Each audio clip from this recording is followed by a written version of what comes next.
In Utah's Cache Valley, the snow is falling as Nevada and well-traveled quarterback Malik Henry come to Logan, and he makes his second FBS start. Host Utah State, undefeated in the Mountain West, wants to make Love their answer. NFL prospect Jordan Love quarterbacks the Aggies deep into the night. ESPN College Football is presented by Dr. Pepper. A Mountain West matchup of the Nevada Wolfpack, 4-2, 1-1 in conference play, and the Utah State Aggies, 3-2 and a perfect 2-0 in the Mountain West. With that, we're glad to welcome you into the booth here high atop Maverick Stadium. My cousins, Kirk Morrison, former two-time Mountain West Defender of the Year. Stars today, Kirk, are the quarterbacks. Yeah. Jordan Love at Utah State, Malik Henry for Nevada, and Love last year caught a lot of people's attention with the numbers he put up. Well, the numbers are 32 touchdowns he threw just a year ago. That caught a lot of NFL eyes because he's already a prototypical quarterback in terms of the size. 6'4", 225 pounds, a great arm, but he has the intangibles, and that's one of the reasons why Utah State, one of the better teams in the Mountain West. Malik Henry made the first start of his FBS career last week in a win against San Jose State. He is a well-traveled quarterback. Well, he's hoping that his second chance in the FBS won't be his last chance. An outstanding quarterback coming out of high school. Now the starting quarterback for the Wolfpack wants to build on a great first start last week versus San Jose State. One of the top quarterbacks, only behind Shea Patterson, coming out of high school. Never took the field for the Seminoles, though, and made his way to Independence Community College. Last Chance U on Netflix to play in 12 games there. Now a non-scholarship player here at Nevada. So one of the rare walk-on starting quarterbacks in FBS. They'll hope he can get them on the right track. Their defense, however, still has some work to be done. Yeah, they got to go get the screwdriver. Got to tighten those bolts up today, especially going against Jordan Love. If you want to slow him down, got to get some pressure on the quarterback if you're the Nevada defense. Nevada winners of the toss, and they elect to start on offense. To see if this defense, which has been good against the run, can equal that proficiency against the pass in Jordan Love. Although his numbers have taken a hit this year, we'll get into that a little bit as the game goes on, that the numbers don't tell the full story. So Dominic Eberle has it teed up as the snow has been cleared off the field, and the precipitation has stopped for now here in Logan, Utah. Long kick from Eberle, and it's taken out to about the 18-yard line to get things going tonight for Nevada. Well, this is a chilly evening for the native Californian Malik Henry to get things going for the Wolfpack. 4-2, 1-1 in Mountain West play. And a guy who bounced around to several different high schools, now at his third different college. And he takes over here. Had the sunglasses on before the game. We'll see how he does under the lights.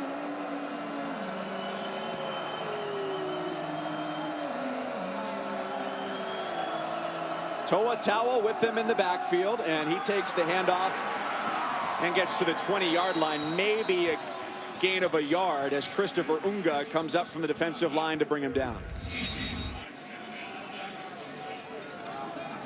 So there was heavy snow before the game. He's got some swag as he comes out on the field. See if he can back it up. Yeah, he's got those sunglasses on, letting him know that he thinks his future very bright as a starting quarterback for the Nevada Wolfpack. So some sartorial splendor. Can he turn it into football prowess? On second down, the quick throw, and it's caught by Romeo Dubs, who's brought down. It'll set up a 3rd and short for the Wolfpack, as DJ Williams, the senior corner preseason all-conference, tackles Dubs. Already showing the toughness, Malik Henry. Took a shot on that last play, was still able to deliver that pass, and now on the sideline for this 3rd down snap.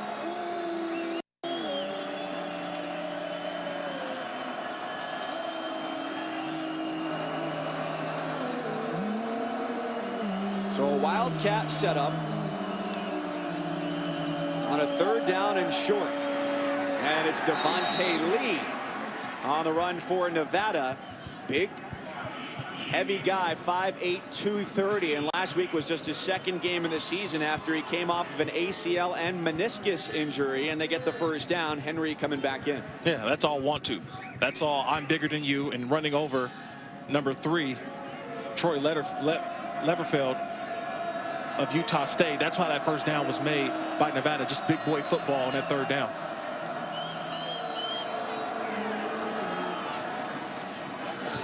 Tawa off to the left side, and he's got 5, tackled by David Woodward. Now 72 tackles for him on the year, leads the team. But Mike, if you notice so far, what's going to be the theme of this game? It's going to be about running the football for Nevada, slowing things down for Malik Henry. Unbelievable arm. We know the arm talent, but if you're able to get first down runs of 5 or 6 yards, it's only going to help out Malik Henry, force Utah State to have some one-on-ones on the outside, as you see, pushing receivers to the outside, creating that one-on-one matchup to throw down the field. One safety real deep, and that throw along the sideline to Dubs.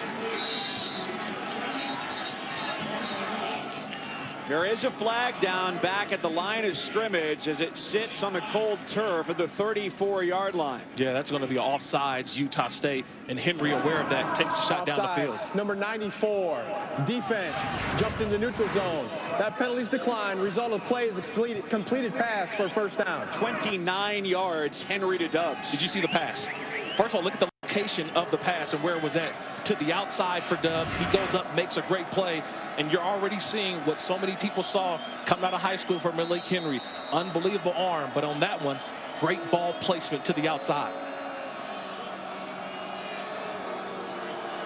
After high school, his only playing experience at the college level prior to last week was at community college. Another fingertip grab. Caleb Fossum gets them inside the red zone. The senior from Lake Forest, California, transferred from Washington State with a huge catch. People forget that Malik Henry has a baseball background. That, to me, looks like a shortstop second baseman trying to gather his feet from a bad snap, regains his composure, and throws a nice pass to the outside. Malik Henry already 2 great passes for this offense. Now they're inside the 10-yard line. Gain of 28 sets up first and goal.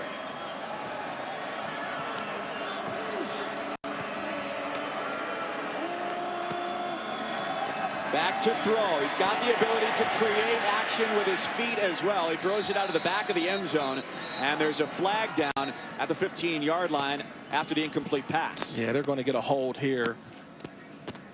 Looked like it was the right guard, maybe right tackle, maybe Nate Brown, it looked like, but this, unfortunate, you get down inside the 10-yard line, he gets out of the pocket, the offensive line doesn't know. Remember, they're still learning Malik Henry. Holding offense, 10-yard penalty from the previous spot. Still first down.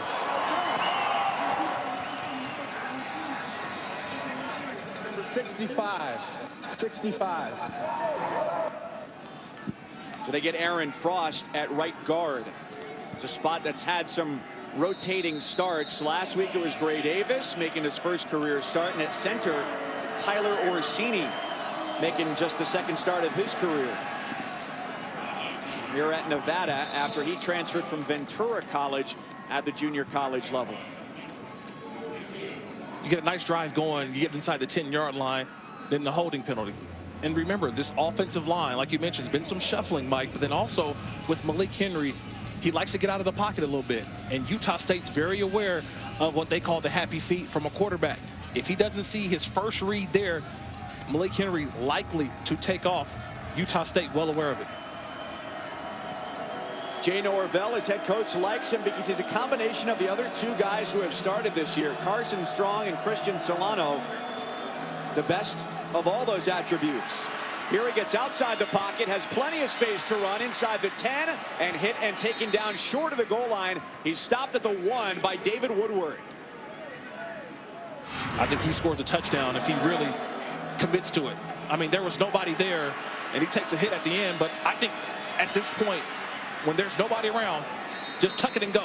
I think he would have scored a touchdown if he'd been more decisive. But again, third down, Malik Henry out. Here comes the Wildcat.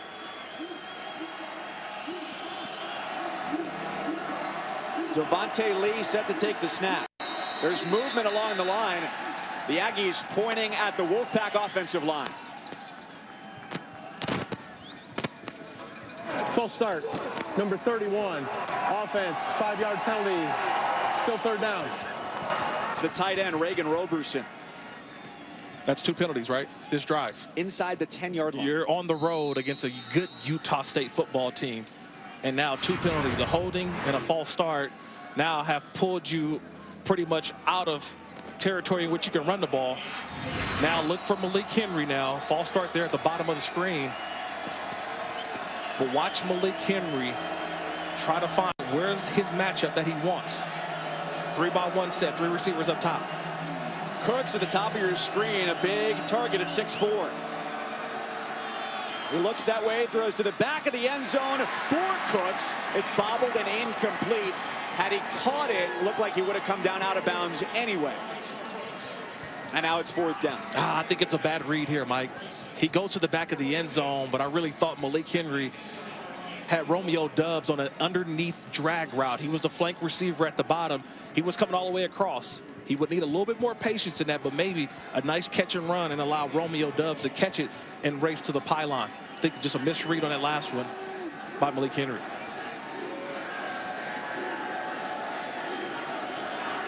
So a short field goal try here on the opening drive, and the kick is good. Brandon Talton remains perfect, 13 for 13 on the year. Drive stalls out, but they still pick up 3.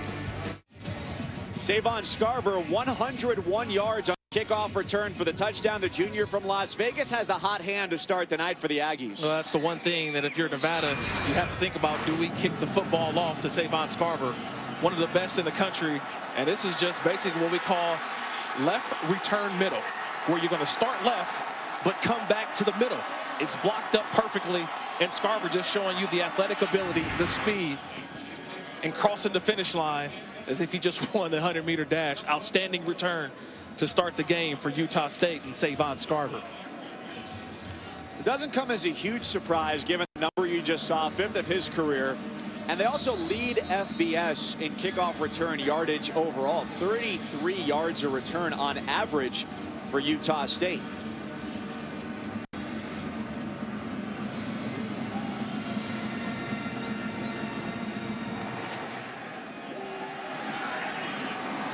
And that average is really impressive because on average, as this return comes right out to the 25 where you'd get it on a touchback, most returns, you're better off just taking the fair catch or letting it go out of the back of the end zone. Most returns, statistically speaking, don't make it to the 25. It's been a strategy for some schools, right, in FBS where they just, you know, do the not even return the football, Mike, just take a knee.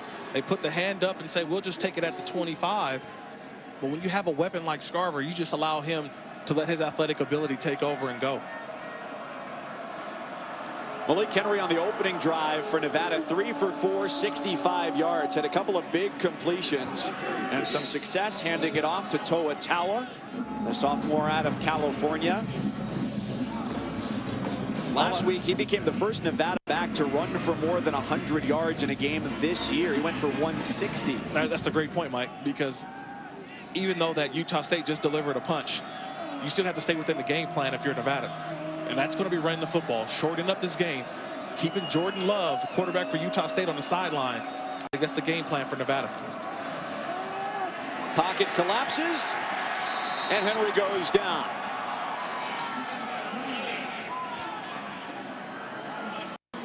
Tipa Naleai, the senior from Euless, Texas, transfer from TCU, makes it 3rd down and long on the second drive of the night for the Wolfpack. It's just a coverage set. There's nowhere to go for Malik Henry. He sees it early. Great man-to-man defense by Utah State. They take away that first read. I mentioned it earlier. You take away that first read from Malik Henry, he will pull it down and take off, setting up a 3rd and long. Just the second start of his FBS career and the 3rd game he's appeared in, last week and earlier this season against Utah. Now he gets outside the pocket with a spy on him and completes it to the Gatorade cooler to make it 4th down. And this is where Malik Henry has to grow in his second start on the FBS, right? There he had a wide open guy, but to his vantage point, it's not there. And what does he do? He pulls it down. He's trying to make things happen. He's got to sit in the pocket and deliver that football on third down. That's the money down. And that time, just threw it away. You think that's the difference between playing at Independence Community College and the FBS level, is the ability to run is not as easy? Well, you got to throw guys open, too. This is the FBS level now. This isn't City College. Now you got to throw some guys open. Low punt takes a Nevada roll. And it's down to the Utah State 32. Aggies in front. Jordan Love getting ready to come on the field. Utah State looking to stay perfect in the Mountain West, up 7-3. A kickoff return for a touchdown. So Jordan Love takes the field for the first time tonight. His numbers coming off of last year, a little bit different in 2019. It's a little bit different, but I think he's a better quarterback, Mike. And when you talk to his coaches, whether it's Gary Anderson, whether it's Mike Sanford, his offensive coordinator, they will tell you the same thing, that the numbers may be down, but I looked at him on tape. I think he's a much better quarterback in 19 than he was in 2018. So he takes the snap on first down, has a completion, and with a little bit of extra effort, almost a first down for Devin Tompkins, the sophomore receiver out of Fort Myers, Florida, and it is a chain moving play, a gain of 11. And they're right there in the hurry up again. They're quick, coming off a bye week. Right back to the line as he faces pressure, throws across the field, and incomplete, intended for his running back, Gerald Bright. So, Kirk, what's been the biggest difference between this year and last year from what you've seen for Jordan Love? Well, I think, first of all, he's got a new offensive coordinator. So he's learning a new system, and they're trying to tie in last year's terminology with what Mike Sanford is bringing, the former head coach of Western Kentucky. Sanford was there for 2 seasons. And now teaming up with Gary Anderson as he returns to Utah State. Here's a third down. As Love is back to throw, has time, tests the middle of the field, and that pass inside the 30-yard line to Devin Tompkins. Incomplete. And that's one of the reasons you asked me earlier, right, Mike? What's been one of the reasons for the drop in production for Jordan Love? That's one of the reasons why. Drop passes. That ball is an NFL ball on the money. You have to catch that football. That's no doubt about it. Jordan Love puts it right where it needs to be, and that's what's been going on with this offense this year. Too many drops from the wide receivers. Now, the drops haven't plagued them as much as you might think. 56th most in terms of dropped passes in all of college football out of 130 teams, but also losing so many assets from last year. It comes down to creating separation in man coverage, too. So while the stat might not register as a drop pass, right, it might just be a guy who failed to get open for Jordan Love. It's a little bit of both, Mike. It really is. Because Jordan Love's putting the ball where it needs to be. But on that one, that's almost inexcusable for a wide receiver that open. And for the quarterback to put the ball where it needs to be, it just goes right through his arms. And that's unfortunate, and that's why the numbers are down for Jordan Love. You start off, have a nice drive, and then a drop kills the drive. And that drive didn't even take a minute off the clock by Utah State. Tawa navigates the left side, gets about a half yard. Third most carries for him in the Mountain West coming into this game. Mountain West freshman of the year last year, but the 7th most yards. So a high volume of carries has not necessarily yielded an equivalent number of yards. But to me, with Tawa, it's about touches and not yards. I mean, he's a guy that just going to push the pile, but I still think that he wears on you. He's a guy that in the fourth quarter, his carries seem to go for a lot more than in the beginning of a game. That last was his 100th carry of the year already. Tipped ball and incomplete. A dangerous throw as it fell dead at the 30-yard line. That was anybody's ball to get. Yeah, Malik Henry on that last play, he's got to know where to throw in zone coverage. That ball has to be down and to the outside. He throws it right there in front of a defender. You can't put the ball on the chest. You put it in an area down below where your guy can go get it and not allow a defender to make a play.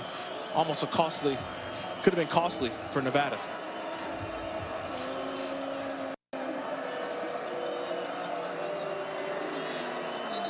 Four receivers for Henry on 3rd and 9. And a whistle, timeout, Utah State. Timeout, Utah State. This is their first charged timeout on the field.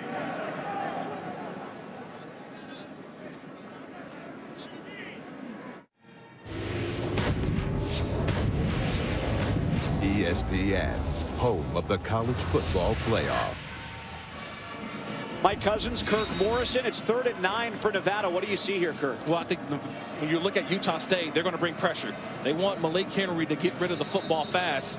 And I'm going to look on the inside. Maybe Caleb Fossum, the slot, who's in motion. That's the guy who I may look to on this 3rd down. The Aggies have just one lineman with his hand on the turf. They bring 4 and force an incomplete pass as Henry throws too long. Right now, Malik Henry's unread quarterback. There it is again. Because I think if he takes just a little more time, I think he had Fossum on the out route right there at the sticks. So this is another situation where Malik Henry on 3rd and long just having to have a little patience and allow those routes to develop with pressure in his face. Quinton Conaway with the punt from his own 9-yard line. And it'll be nice starting field position for Utah State from their own 41. Next Saturday, a rivalry that dates back to 1887. It'll be number 8 Notre Dame coming off a bye as they take on Jim Harbaugh and Michigan. Should be in search of something to be happy about after this week's result. 7:30 Eastern, 4:30 Pacific on ABC and the ESPN app. Well, Michigan playing at home, right? They're a different team at home versus a top 10 team when they're going against them on the road. A little bit different for Michigan.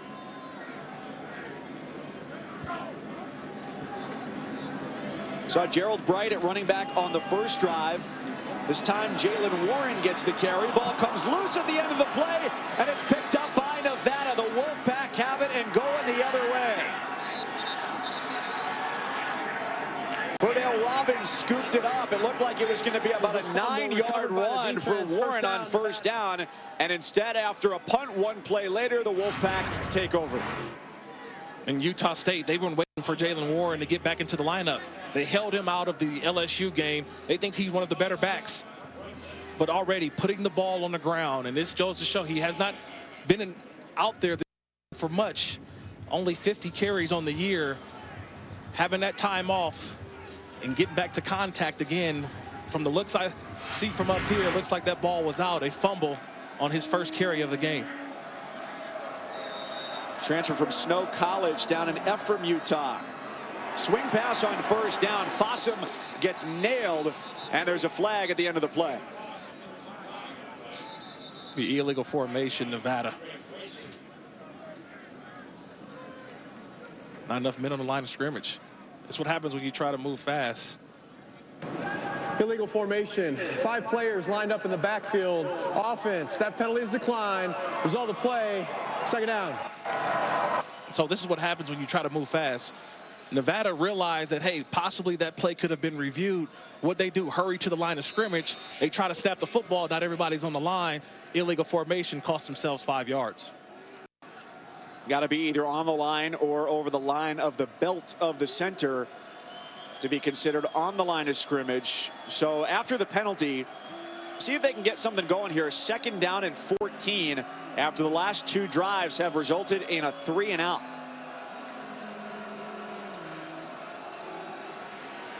Handoff. That's a great tackle by Woodward. He's the heart of their defense. Kelton Moore, the big back out of Arlington, Texas, coming off the right side, and he gets just 1. Watch number 9 flash, right? Number 9, Woodward. Watched him a lot this year. The leading tackler for this team, and there's a reason why. He doesn't miss many. And he's just seeing Woodward and Metzenheimer, the 2 backers in the middle. But this is where they excel most. They get to 3rd down. Where does the pressure come from for Utah State?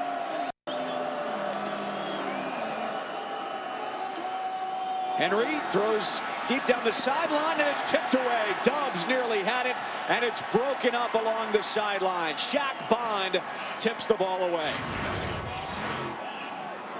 I know the ALCS is going on right now, Mike, but you want to see someone play center field. That's Shaq Bond. The reason this play doesn't work is because the safety, Shaq Bond, comes all the way across the field and jars that ball loose. Dubs had his hands on it, but a nice bone-crushing hit there by Shaq Bond. And Kirk, he did used to play center field.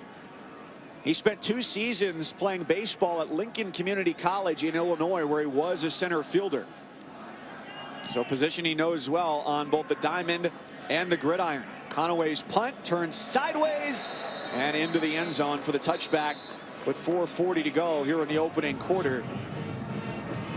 Another stalled out drive for Nevada. Let's take a look at this week's college football playoff rankings, brought to you by AT&T. The largest upset in college football this season and the second largest in the Big Ten in the last 4 decades. Illinois with a game-winning field goal to take down Wisconsin. A stunner. That's why you can't look ahead, Mike. Wisconsin looking ahead toward their matchup next week versus Ohio State at Ohio State, and you get snipped real quick looking ahead. Love to the outside, lowers the shoulder and makes the run for about 7. And at LSU, the offensive juggernaut continues to roll. Joe Burrow setting the single season record for touchdown passes for the Tigers. They've only gone through 7 games so far. Continue to be remarkable. The last opponent for Utah State. Deep ball down the field, and it's incomplete. Looking for Tompkins, their speediest option on the outside. Yeah, a little incidental contact there. Incidental contact between Tyson Williams, the safety, and also Tompkins. To me, look, both guys running down. I don't see anything there. Just feet get a little tangled. Great job. No call by the officials.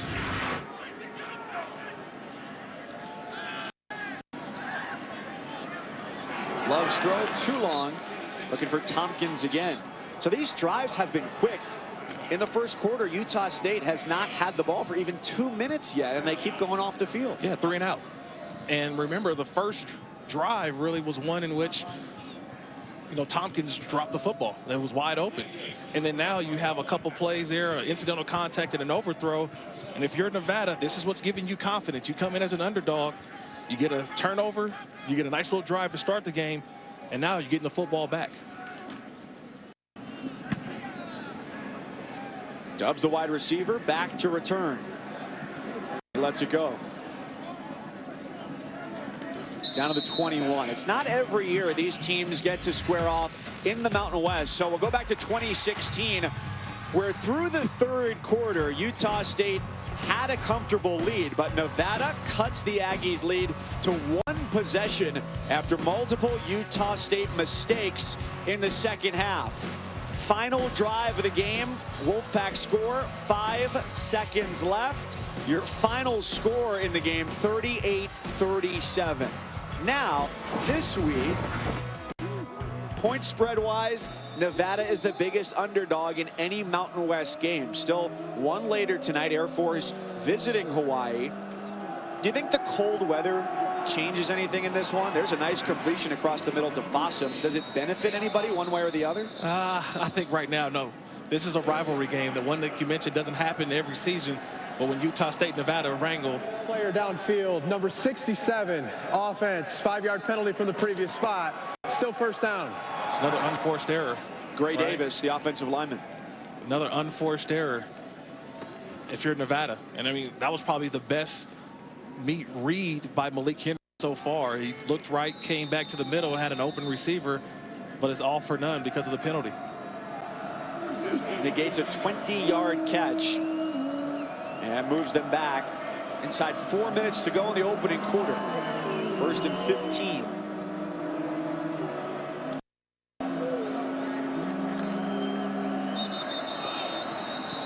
Well, they should get it back.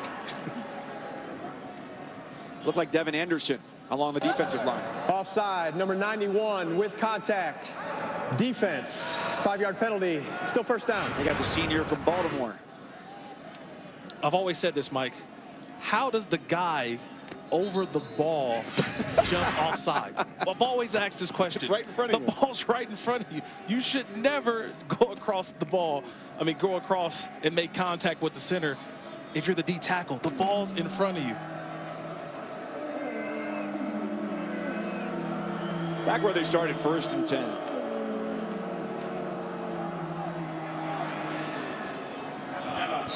Tawa's out to the 24-yard line. Well, Jay Norvell, the head coach for Nevada, now in his 3rd season. He's a native of Madison, Wisconsin. So he said a couple of times during the week, he says, you know what? If it's going to be rainy, it's going to be snowy and cold in Logan, that's football weather. That's what I'm ready for. So when we talked to him, I said, why is cold weather good weather? He goes, you know what? This is how I grew up. When it came time to see your breath in Wisconsin, where I grew up, that's how you knew it was the heart of football season. And that's how you get guys out on the field pregame, warming up with no shirts on. You got at Wake Forest, the name eludes me at the moment, Surratt. I can't think of his first name. He's the guy who warms up. The brother of Chaz. Of Chaz, yeah. He warms up with just the sweatshirt hood on, but nothing else. You get guys walking out cool, like the snow. See, Mike, that wasn't for me. I wasn't one of the cool guys. I didn't want to have that much attention on me. I'm worried about the game. It doesn't make you play any better. It doesn't make you play any better. It doesn't make you look tough. But now, look, I like the pace of this game, but another third down here from Malik Henry. They're just 1 for 5 on third down here in the first quarter. His throw is low and incomplete. Woodward was there. And so they are stopped again. Minute 39 here in the first. A field goal on their opening drive and a kickoff return for a touchdown by Utah State, immediately succeeding that field goal, accounting for all the scoring here in the first quarter. Yeah, Utah State's defense on third down, that's what's keeping them in the football game so far early on. That time played a little bit of zone, allowed the routes to develop in front of them. Hard trying to find those windows. Flag is thrown as the punt is blocked and recovered at the goal line.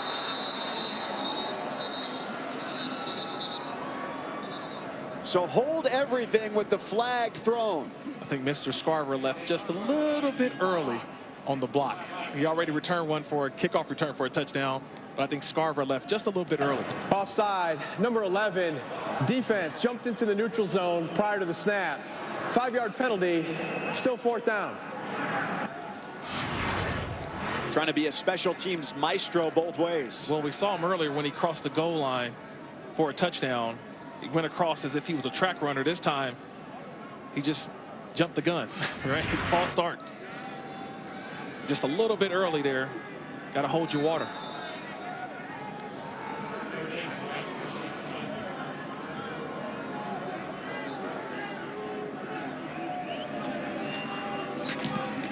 Fourth and 1. They don't get there this time. Fair catch called for. And it's at the 30.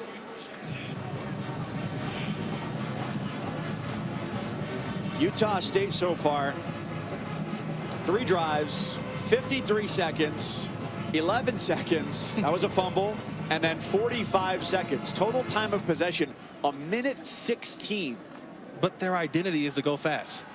And to me, you may need to slow it down just a little bit. I know your identity is to go fast, go fast, go fast.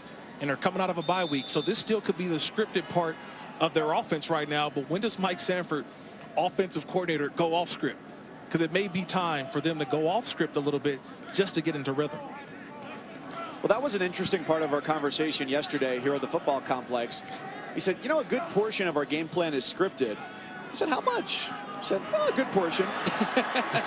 Not exactly giving a full accounting of how much is. Gerald Bright takes the screen, and he's got a first down.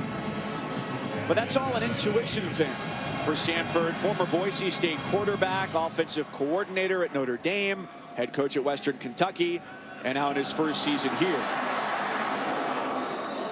Hard contact as that carry goes right to the sticks. Our first look at the triple option there, a little fake. Jordan Love keeps it. He had the opportunity to also pitch it if he wanted to, but more involved in the run game, Jordan Love. Bright trying to find a hole. They all closed pretty quickly, and he's got a couple. But that was exactly what Mike Sanford said, was that Love, 6 touchdowns, 8 interceptions coming into this game. The options are not as great receiving wise as they were a year ago. Love, the quarterback, needs to become a bigger part of the run game. He's back on second down. Tip ball incomplete. A near interception, a very dangerous throw. Almost grabbed by Jordan Lee. Sometimes just get a hand up. That's what you're always told as a defender. If you can't get there, just get a hand up, and hopefully you can knock the pass down, or at least get into the window to where the quarterback has a difficulty throwing the ball. Good job there, Nevada. Another third down opportunity here for Jordan Love. If it's not there, he can pull it down and take off. It's a 5-man rush and a bobbled ball across the middle. Cioce Mariner is top receiver. A guy who Mike Sanford recruited 5 years ago to come to Boise. And it's 4th and 6. That's 2 drops in the first quarter. And we talked about it earlier again. Why the drop in production? That was a catch and run element there for Utah State. Another drop off the field.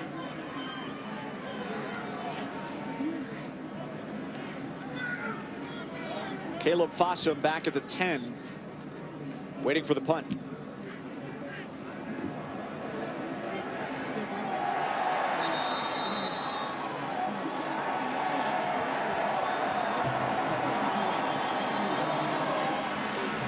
This season, for every field goal and extra point made by participating universities, Allstate will make a contribution to the university's general scholarship fund. Thank you, Allstate.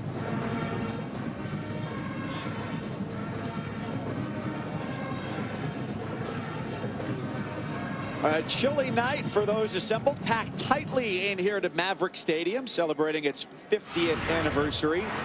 Seats about 25,000 here on campus in Logan. Ruling on the field is confirmed by replay. First down, Nevada. Ball caught on the 1-yard line. A terrific job there. Devin Tompkins, the gunner, goes down, catches the ball, has possession, and they roll it right there at the 1-yard line. A long way to go for Nevada.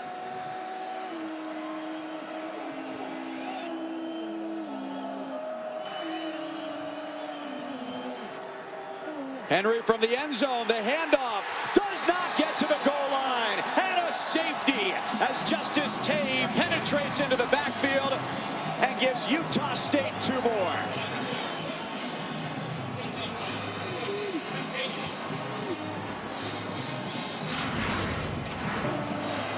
You can build a wall or you can create pressure.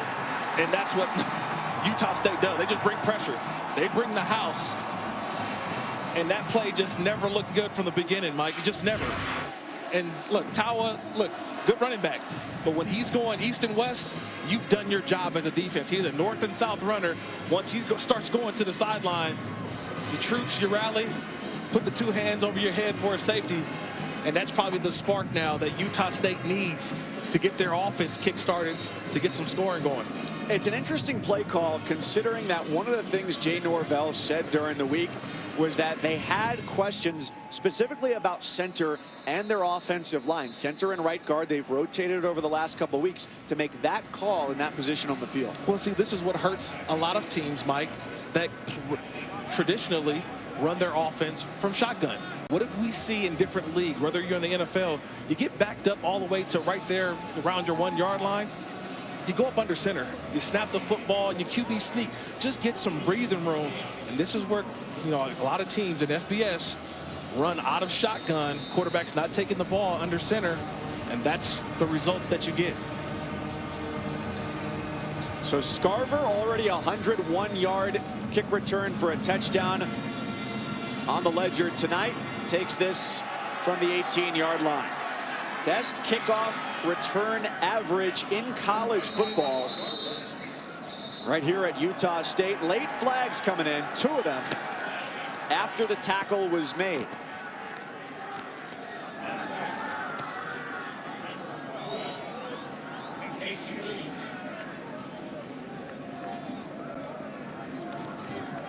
Penalty that late means somebody maybe waking up early as a penalty come next week. Yeah, a little extracurricular after the play is over. Unsportsmanlike conduct on the kicking number 17. 15-yard will be added to the end of the run.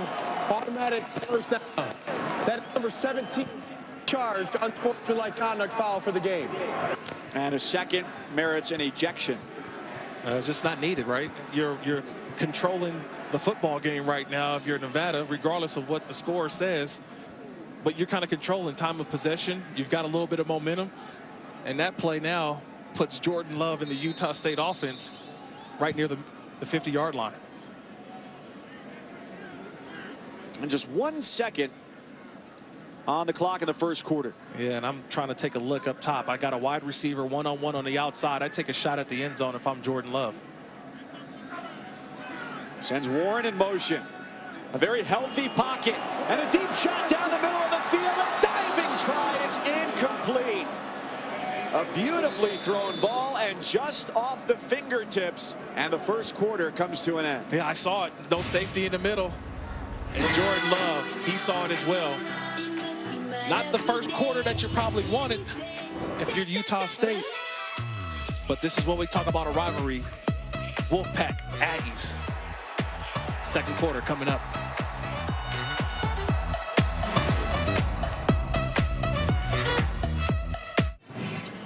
ESPN College Football presented by Dr. Pupper. We welcome you back to Logan, Utah. Chilly pregame snow and a 6-point difference after a quarter between the host Aggies and the visiting Wolfpack.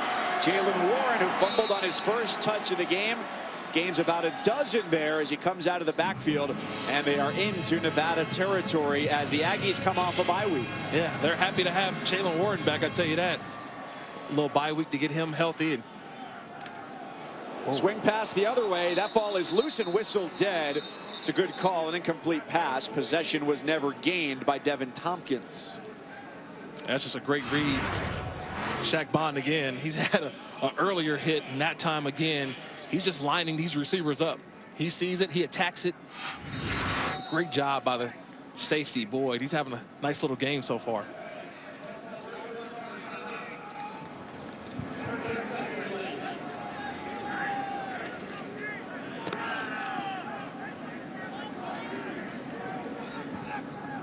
Timeout taken by Nevada as they trail by 6. They got a field goal on their opening drive. Utah State with a kickoff return for a touchdown and a safety. So that's all the scoring so far. No offensive touchdowns to this point. Utah State 3-2, 2-0 in the Mountain West. And Jay Norvell, his team 4-2, not happy. And it sounds like he took that timeout just to have a word with the officials. Well, I think he may want to say that because it was E.J. Muhammad, the corner on the outside, who made the hit. And was that ball completed? And I mean, he just probably wants to get a replay, maybe, just to see was that a completion and a football move and then the hit by Muhammad. There's no way. There wasn't enough time to make a catch and establish possession. If I'm a coach, I'm always going to try to get, just a little bit. You got to mess with the referees just a little bit. Yeah, and I'm up here. I'm going to operate in reality. It wasn't a catch. Slow start for Jordan Love. Completing about 63% of his passes coming in. 6 touchdowns, 8 picks. And he hands it off. Ball inside the 40-yard line is Dom Peterson. Nevada's sack leader makes the tackle.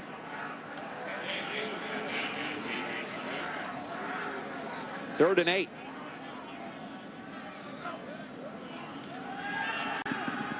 Eight back to defend the pass, and a bullet toward the sideline falls short, incomplete, intended for Mariner. Well, a third down pass. I like the location of where the ball went. Just need to get up a little bit higher. That's one of the things I've saw on film throughout this week about Jordan Love, especially it's that route. It's that throw. It's the out route. He's had trouble all season long, and you see it again there. That ball just skipped. That should be a completion. In the National Football League, that's a completion and a first down. That's something that Jordan Love has to work on throughout this season. So it's danger operating from the end zone again.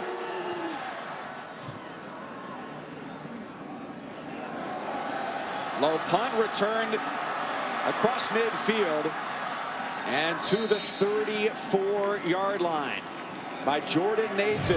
6-point game early in the second in Logan. The story of this first half to me has just been the missed opportunities, or should I say drops, for the Utah State offense. Jordan Love putting the ball where it needs to be, but that's a drop by Tompkins. And then there's a drop by Mariner across the middle of the field. And then another ball, look, difficult catch for the receiver, I understand. But still, those have to be caught. And then you get 2 hands on the football, you're holding, you got to hold on to it. Another incompletion, or what I call a drop, and that's been the story for the first half of the Utah State offense. Jay Norvell, the Nevada head coach, took a timeout after that hard hit and incomplete pass. Thought it should have been a fumble. Didn't get the call to go his way. So it's great starting field position here as Bright takes the handoff to the left side. Gets maybe a half yard. Hausia Sakona, the big 280-pound nose tackle, is there to block his path.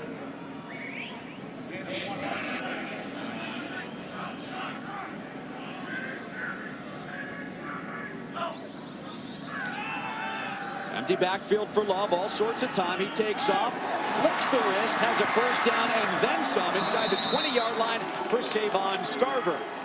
Sometimes you got to improvise, Mike. That's what he does there. Jordan Love improvises, steps up in the pocket, finds Scarver, chains moving. They are right back to the line of scrimmage. And Bright, the senior from Pensacola, stopped by the linebacker Kyle Adams. Bright at running back started out his career as a wide receiver, moved to running back a couple years ago, all after he played quarterback in high school. Love on the cutback goes down, had some whiplash as he got hit by Austin Arnold first on that play. You're seeing the emphasis early on as well. You mentioned it, Mike. Jordan Love involved in the running game. First 5 weeks, not so much. The last 7 games of the season, they feel he's going to play a big part in their run offense and production. Well, they certainly had to be careful with him in their last game against LSU. Plenty of pro players, not only along the defensive line, but in the secondary as well. Be careful to keep him healthy for the most important part of their schedule right here in the Mountain West. 2-0 in conference already.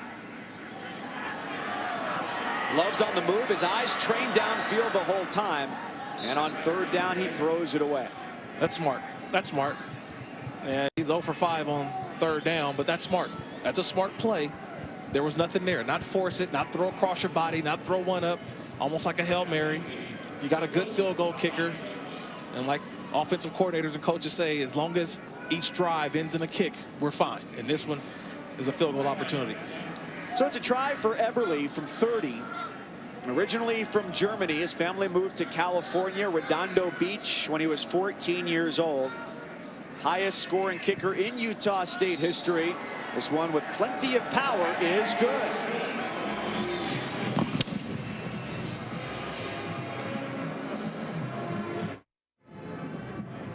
ESPN College Football is presented by Ice Cold Dr. Pepper, the official drink of Fansville. Tonight's a good night to dress up like you're in a Christmas store, like you're Ralphie, all bundled up with the coat and the scarf and the hat and the gloves, maybe even a bunny suit if you want. Whatever keeps you warm tonight here in Logan, Utah. Mike Cousins, Kirk Morrison, glad to have you along.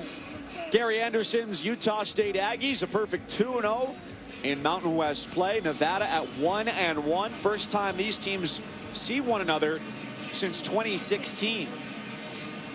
30-yard field goal for Dominic Eberle adds to the advantage for the Aggies, up 12-3. Still no offensive touchdowns scored in this game. The only time anybody's reached the end zone, a 101-yard kickoff return for Savon Scarver.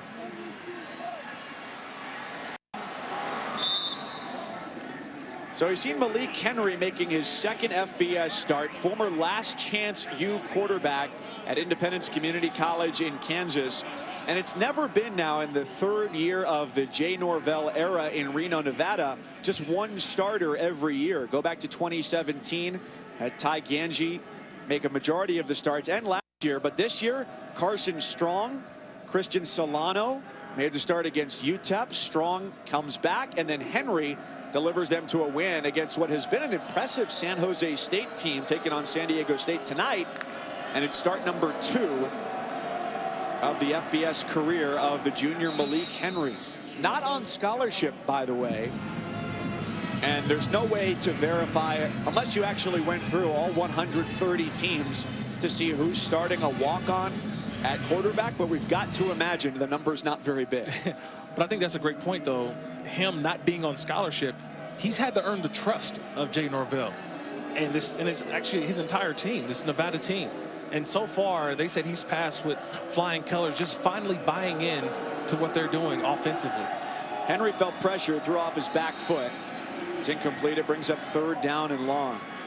And Norvell said he's got a soft spot for quarterbacks who make the trip through junior college to get to the FBS level. He brought up Zach Taylor, who, if the name's not familiar, head coach of the Cincinnati Bengals, was at Butler Junior College, went to Nebraska, and now is a head coach in the NFL. Yeah, he's former offensive coordinator with Sean McVay and the Rams a year ago, went to the Super Bowl and got a head coaching job. But it's the maturity factor for Coach Norvell and those junior college quarterbacks. And now when you get to a third down, you hope that maturity takes over for Henry.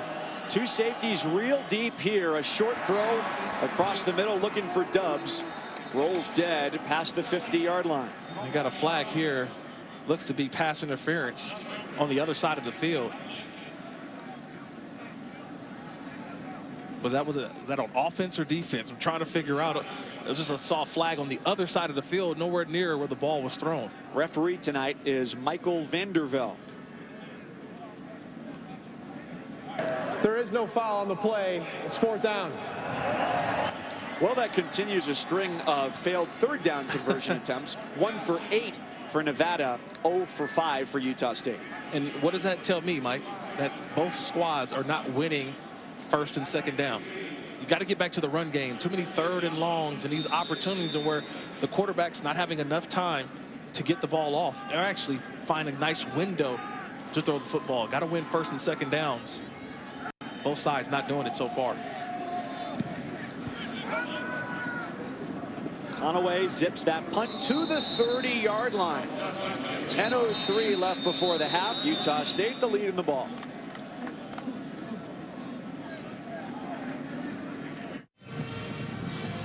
Utah State leads by 9 with 10:03 to go here in the opening half. Their starting field position has been much better than Nevada's. And so far, it's not been a great start offensively for them after a humbling loss at the hands of LSU a couple weeks ago. Yeah, that LSU game, I still think, Mike, it lingers around here at Utah State. This offense is just trying to find its way. That's another drop again. Looking for Carson Terrell, the junior tight end. That's the story. It sounds repetitive. But when people ask about Jordan Love and they say the production, it's not there, and it's because of those drops. Just another quick drop again. Balls on the tight end receiver. You got to catch that. He's back on the rollout. Now reverses course. Has some room to run out in front. And that sets up third down and short after Love's able to scramble. But you go back to what they did last year. And here they are, game 6, the midway point of this season. They were second in FBS in scoring last year, 48 points a game, but you lose your top 5 pass catchers, 75% of your touchdowns. The production's not the same. 3rd and 3, and they are just 0 for 5 on third down tonight. That carry, not going to get the job done. Make that 0 for 6. That one trying to surprise the Nevada defense. And I won't say that Jordan Love is struggling tonight, but what I am saying, I've seen a ton of drops from his wide receivers. And you're thinking about last week's or 2 weeks ago's game against LSU, he had 3 interceptions. And so now you look at the production today, and he's having an off day. 4 for 15 for 53 yards. Fossum back to receive the punt from Bartolek. He takes the fair catch. 24. There's a flag in. Kick catch interference going to be the penalty against Utah State.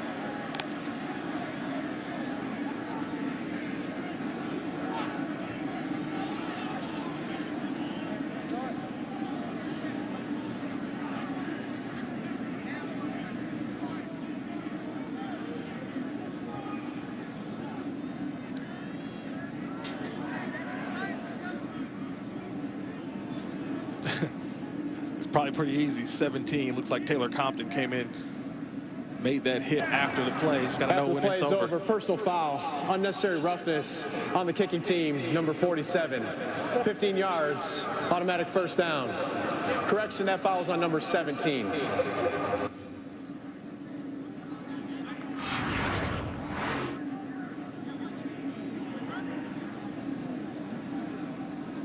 I don't think Compton saw the fair catch. Comes in late, and there's the flag.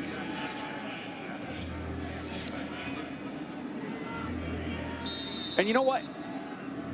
If there's anything to be said in his defense, it was not the most blatant fair catch call. I agree. With a hand waved clearly over the shoulders. It was more like you're washing your car window motion out in front. Or getting the snow off the windshield, right?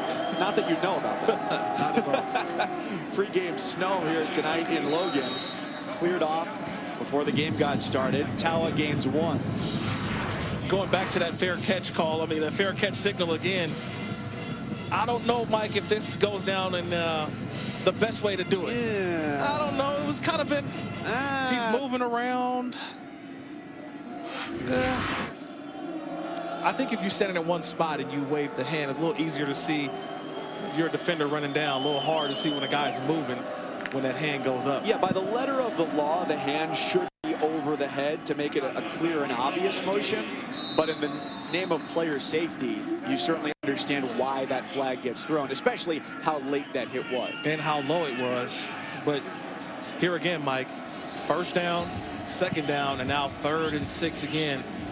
What can Jay Norvell and this offense, what can they muster up? They need a play here on 3rd down to keep these chains moving. Matt Mumme, offensive coordinator. I think that's why you call a timeout here if you're Nevada. Find the best play call that you can get on 3rd down.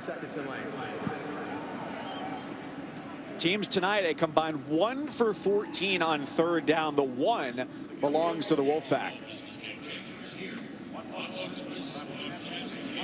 Week 7 Monday Night Football. It's a rematch from Week 3 earlier this year. A game won by the Patriots over the Jets. Pat's got to win over the Giants. They're going to go for the whole New York, New Jersey area sweep. Sam Darnold came back last week. You think that will be enough, though, to beat the Patriots? I don't know if it'll be enough, but that win last week at home against the Cowboys. Oh, man, that sent, think about this. The Rams and Cowboys, 3-0, 3-0, and then they lose 3 in a row. 2 teams that are reeling. And a lot of that at the hands of Sam Darnold and those Jets. Patriots, especially with the Pat Mahomes injury now in the AFC. Whew. Jalen Ramsey, though. Yeah, but anyway, still. 3rd down here. Look, Matt Mumme, what are you going to call up, Matt Mumme? 3rd down, I'll look to the outside. And if I've got to make a play, what's the strength of Malik Henry? I'll throw it to the outside, false start. Hands pointed in both directions there.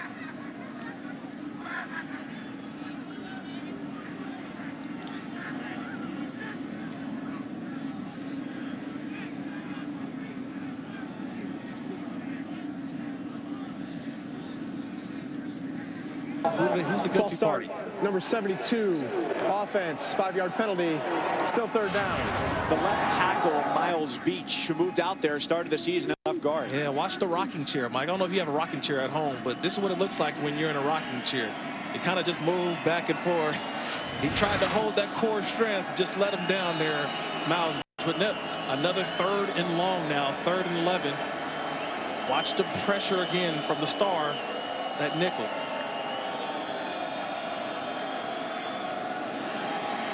There's the deep ball. That's the strength, but it's right into the hands of the defense.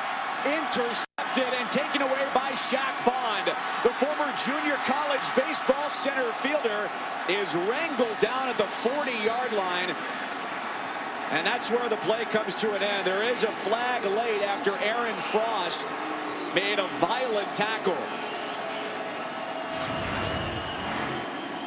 First of all, it was a good disguise by Utah State. They showed as if they were going to pressure, then they go back into a cover 2. Bond's right there. He just watches the quarterback. And that's an easy, it's almost like a punt return. And there's 65, the right guard, Frost, would have, like you mentioned, a violent tackle, bringing him down to the ground. But when you watch that play, Malik Henry. There is no foul for face mask on the play. The tackler grabbed him around the collar. It's 1st down, Utah State.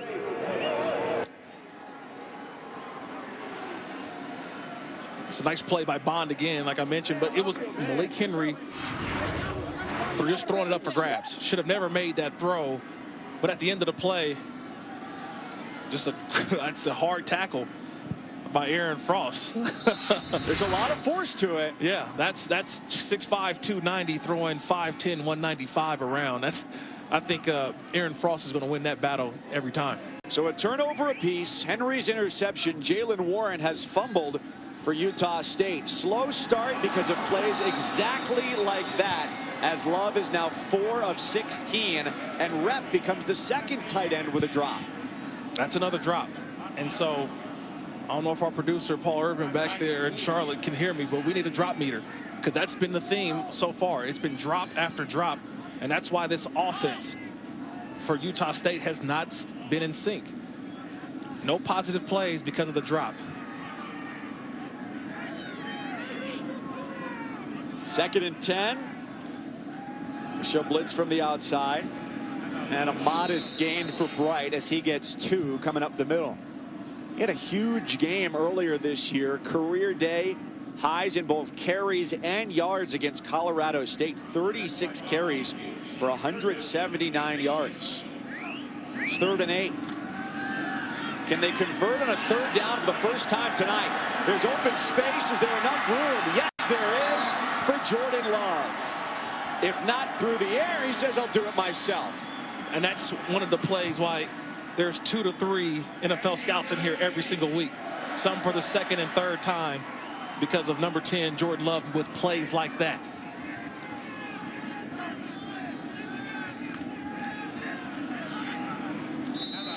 Bright gets corralled up the middle. Part of the leadership group on this team that meets weekly with head coach Gary Anderson. She said, hey, coach, we want to practice a little bit earlier. We want to practice a little bit later. This week, they just wanted chicken at the pregame meal. Coach said, all right, you got it, guys. If that makes you happy, that's what we'll do. Devin Tompkins makes the catch. That's a catch. 4. That is a catch, Mike. That is a catch by a wide receiver. Now Jordan Love in a more comfortable 3rd down situation. They encroach upon field goal range. They go to the screen. A complete pass and a 1st down. Jordan Nathan, the junior from California, with his first catch of the night. And we've got an injured defender for Nevada at the end of the play. It's Tyson Williams, the sophomore safety, the team's leading tackler, who's down. They can't afford any more injuries on defense. They're down 3 starters tonight. Daniel Brown at corner, Lucas Weber at linebacker, Cameron Toomer on the line, and Williams is hurt.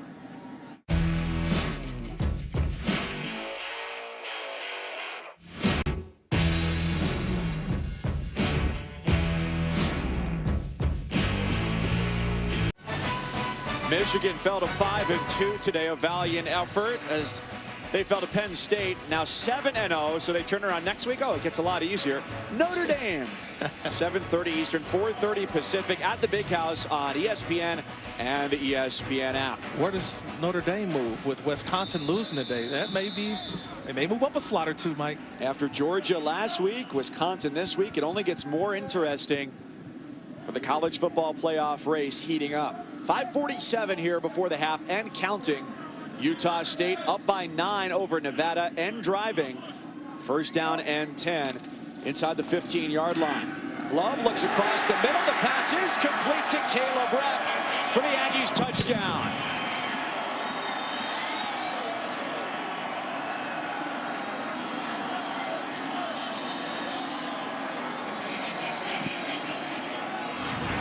A transfer from Utah hauls in the game's first offensive touchdown. Well, one of the things I was impressed with all week, Mike, and I talked about it with you, was the way that Jordan Love holds his play action fakes. He holds that football in there to a running back. He sticks it all the way in there, pulls it out. That's a wide open touchdown. I mean, that's, to me, that's reps. It's a little thing, right? But for me, going against Peyton Manning in my NFL career, when quarterbacks always make the run look the same and the play action look the same, it's hard for a defender to get a beat. And Jordan Love there holds that football. Watch just the quarterback. Just watch him throughout. Holds that football there, and there's nobody in the middle of the field. Everybody right up to the line of scrimmage. Nice job by Jordan Love on the touchdown throw. Well, when he can get his receivers to hang on to it, this is a very different looking offense. as he ran for their first third down conversion of the night earlier on the drive. And with the easy look across the middle to the tight end, 6'5", 225 pounds. And all that off the interception by Malik Henry, right? Points off turnovers. That's one of those things that you see now when you're on the road and you're Nevada. You can't have mistakes. This Utah State offense finally catching its stride towards the end of the second quarter. And going to the air is certainly where they're going to excel against a Nevada defense that has not done well defending the pass. 30th against the run, but they're now down 16. 5.5 to go here before halftime. And I would say this, if I'm looking at Nevada's offense, regardless of what the score looks like, yes, 19-3, 5:28 to go before halftime. Stick with the game plan. Still continue to run the football, because if you start to put Malik Henry, remember, this is his second FBS start. You don't want to put too much on him early on and dig yourself in a deeper hole. Continue to run the football and get into halftime, make some adjustments.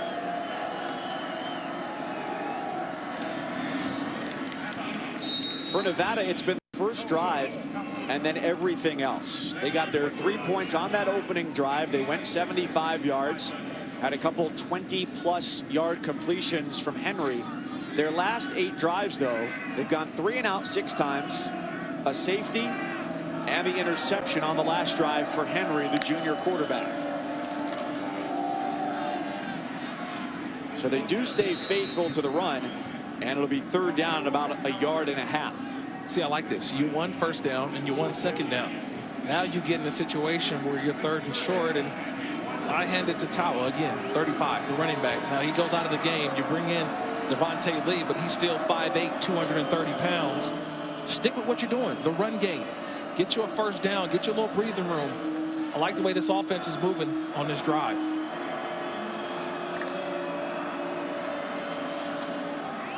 It's Lee, pastured in the backfield, and he's dropped for a loss. The Aggies were waiting for it. David Woodward, one of the first there, and joined by several more in blue. Yeah, you said the name, number 9. He's going to come right through the middle of the offensive line, untouched. Now look, you're going to run the ball against Utah State. There's one guy you got to block.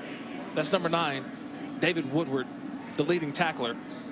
Untouched, that's an easy tackle. We used to call that target practice. There was Woodward and Bernstein who found everything, and Woodward and Metzenheimer who tackle everything for Utah State. There is a flag down on the punt. Now, is this a post? This is a post kick play that possibly goes against Utah State. During the kick, holding number 7 of the receiving team. That penalty is enforced at the end of the kick. First down. Coming up on our halftime report, by the way, Kevin Connors, Jim Mora, Emmanuel Acho in the studio. A shakeup in the Big Ten. Lovie Smith and the Illini riding high this afternoon. And top 25 no huddle highlights. Have you seen Lovie Smith's beard lately? Epic. Epic.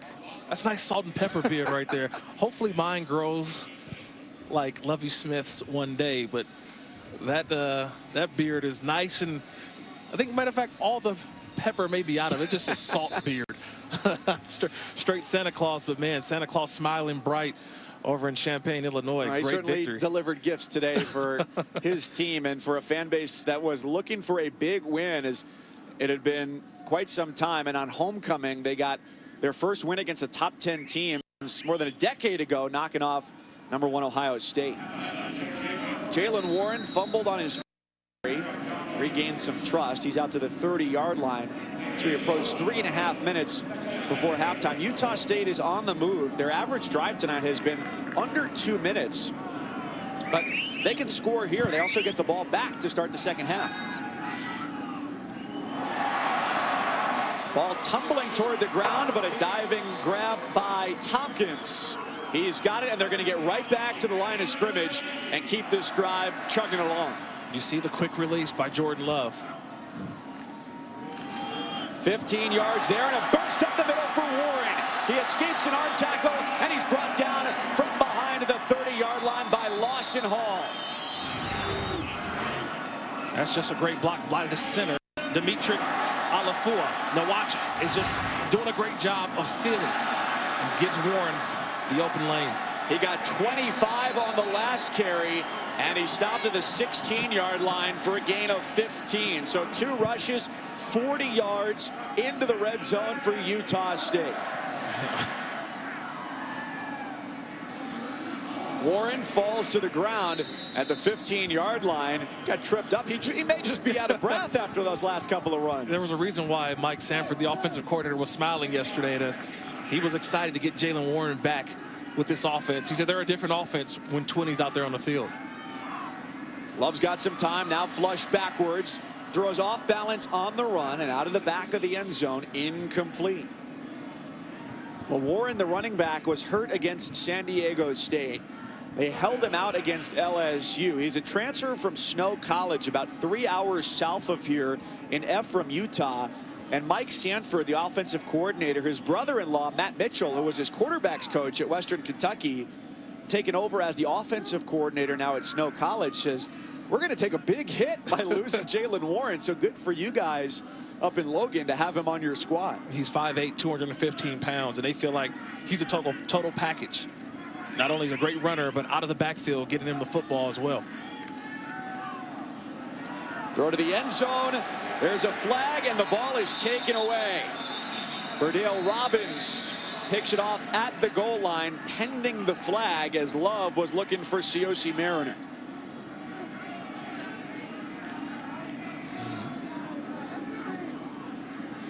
Looks like a difficult call here, but they may get pass interference. Just a little hook on the back of Mariner. That right arm hooked behind early in the down and then undercut by Robbins, I believe.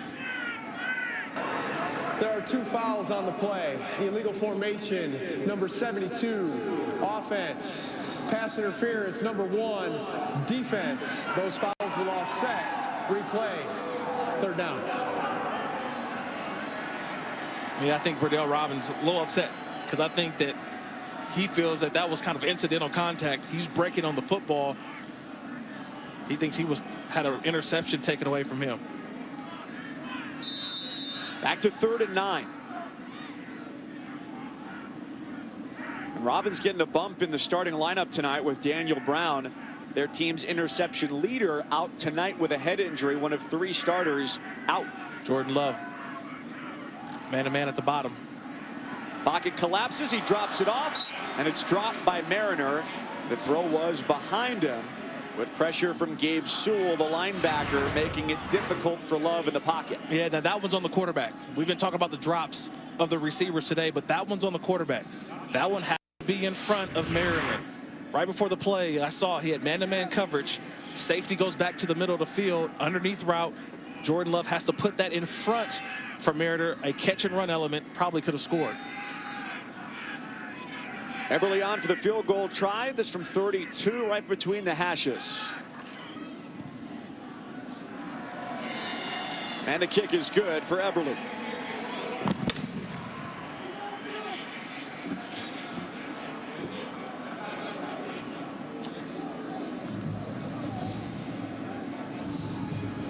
Well, Utah State in comfortable position here. Another short drive, just 1:39, as they're looking to get to 3-0 in Mountain West play for the 3rd time in their 7 years in the conference. They did it last year, part of an 11-2 season, and also did it back in 2015.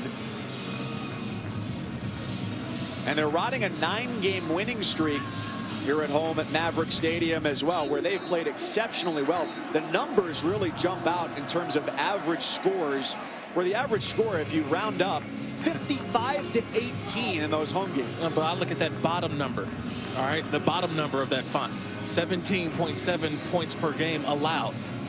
Not only do they score points offensively, but they suffocate you defensively. And if you looked at this game today so far, only 3 points for Nevada. Just a tough time for Malik Henry and that offense to get things going. Outstanding job by this Utah State defense, led by defensive coordinator Justin Enna. The former NFL linebacker who spent some time with the Eagles and the Titans, now in his first season here, coming up from Utah to lead this defense. He's led the nation in takeaways last year.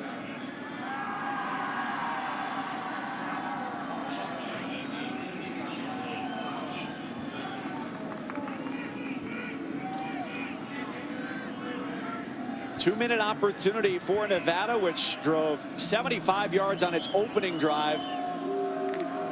Has been eminently less successful since then.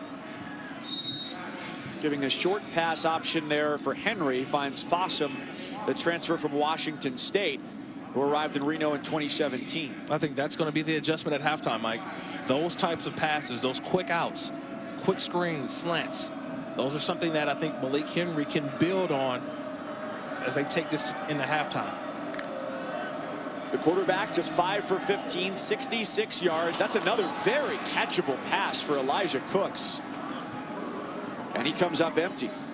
That's a missed opportunity. That could have been a big play for Nevada offensively. He puts it on Cooks' hands. He's got to catch that and keep it going. That's frustration there. You're trying to build confidence for your quarterback in his second start in FBS. You got to make those catches, because now you get third down again. And if I'm Utah State again, I'm going to bring pressure. To the sideline and incomplete.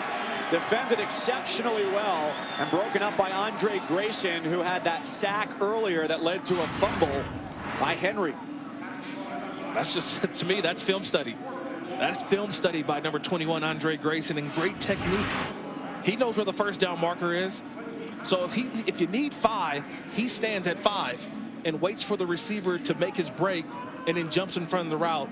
Left hand knocks the ball away. That's clinic tape right there by Andre Grayson. And that's way too short a drive to give the ball back to Utah State, which has had those drives under 2 minutes, and they're going to have plenty of time for themselves here, albeit a long field to go. You go back to that second down play, though, the drop by Elijah Cooks, the junior receiver for Nevada. He's their leading receiver, and the leading receiver in this game for either team, by the way. Give you an idea of how both teams have struggled with the pass game this year. He's only the 13th leading receiver in the Mountain West, which this year has been led by a really impressive freshman at Colorado State, Dante Wright. Yeah, Dante Wright. We had a chance to see Colorado State on a couple occasions this year. An outstanding true freshman, some electric plays. But when you think about Nevada offensively, it's been a lot of the quarterback carousel as well, trying to find a quarterback that can stand in there and make the throws. Henry, the starter tonight, already the 3rd different quarterback to start this year. They give it to Jalen Warren to give themselves a little bit of breathing room inside the 5-yard line. All 3 of Utah State's scoring drives have been under 2 minutes. Now minute 18 before the half. First down yardage for Warren, who played at East High School in Salt Lake City. Coming out of there, all 5 offensive linemen his senior season went to the Division I level. It was his grades that hampered him from doing that, but now here he is playing in the Mountain West. Love escapes through the middle. There's no flag as he went down to slide at the 20-yard line. Certainly a play where there's a potential for one, and Gabe Sewell, the linebacker, is injured for Nevada. Looked like Sewell may have had the little friendly fire there at the end.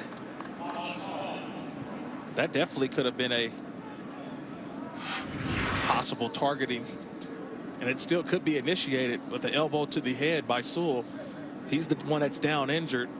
I wouldn't be surprised if the replay booth may initiate a possible call for targeting there. Game clock operator, please set the game clock to 39 seconds. Utah State has elected to take a 10-second subtraction. Oh, yeah.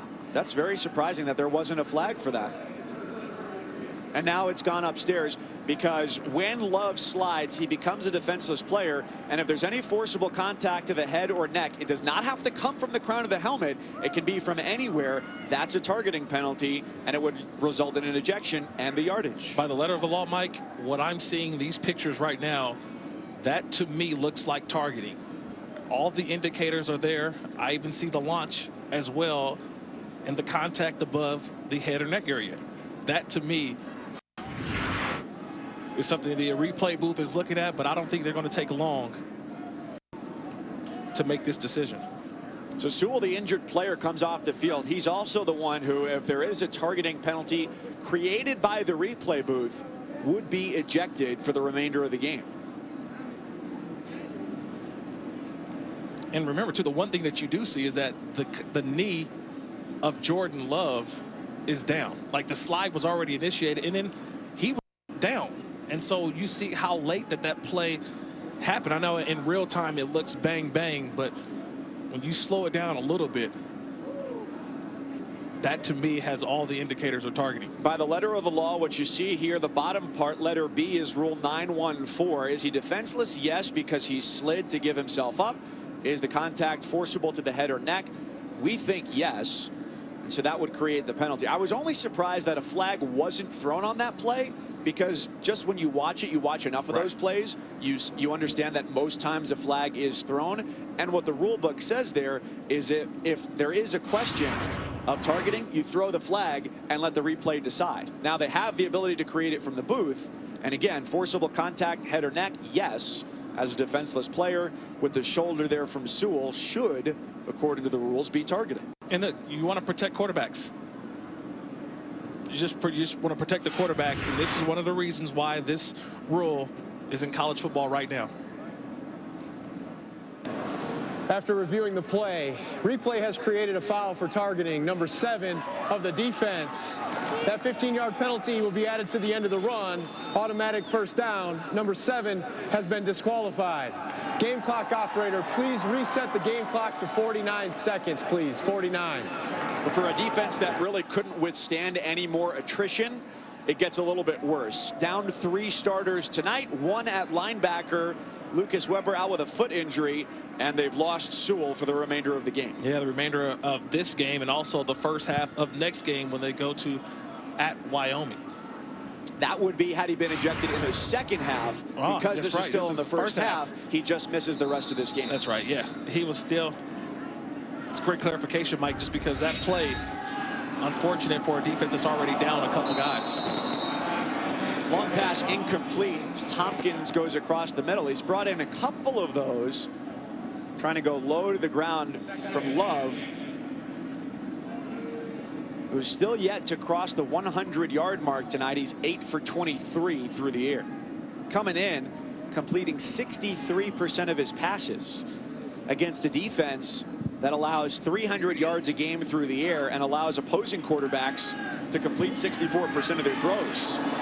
Comes loose as he was getting ready to uncork it, and he falls on top of it back at the 21-yard line.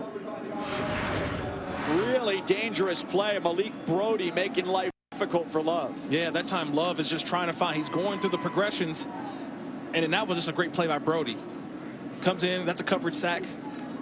Almost looked to see if that ball was maybe incomplete as you see the arm trying to go forward. But it was not an empty hand. That ball was still in the hand, it looks like, of Jordan Love, and so that is a fumble. Timeout of the half. Please reset the game clock to 9 seconds, please. 9 seconds. The clock had trickled down to 7 seconds. 22-3 Utah State. They're going to get the ball to start the second half.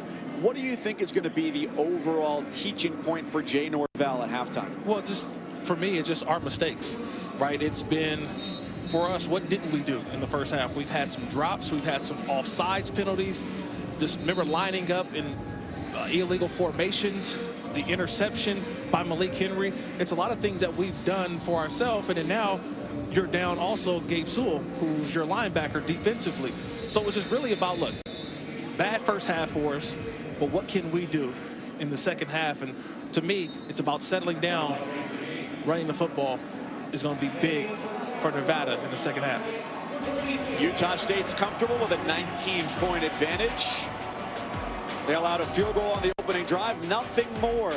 Stay tuned after the break for our halftime report. Kevin Connors, Jim Mora, and Manuel Acho take you through the day in college football.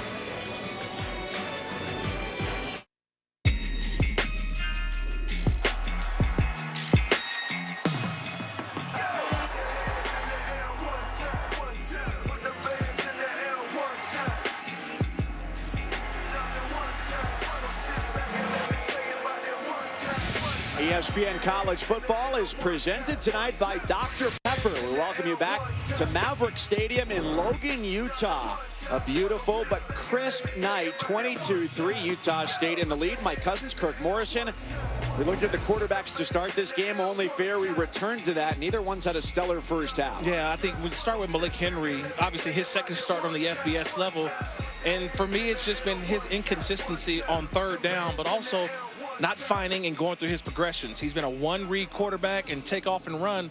On the other side, when I look at Jordan Love, it's been really about the drops of his wide receivers. I thought he's played an okay game, but when you've had some drops that really killed drives for me, it's really stunted, I think, the offense for Utah State. Now, his legs did come alive toward the end of the half, and that's really what ignited some of the scoring toward the end. A run by Jordan Love got them their first third down conversion of the night late in the first half. Nevada won the opening toss. They wanted the ball right away, and they turned it into 3 points. So Utah State gets the ball. It'll be 1st and 10 coming out to the 25 for the Aggies. When we sat in Gary Anderson's office yesterday, the head coach for Utah State, he was very diplomatic in the way that he said his offense needs to improve. Everyone knows that Jordan Love is an NFL caliber quarterback, ranked number 6 right now by Todd McShay at this point among FBS quarterbacks.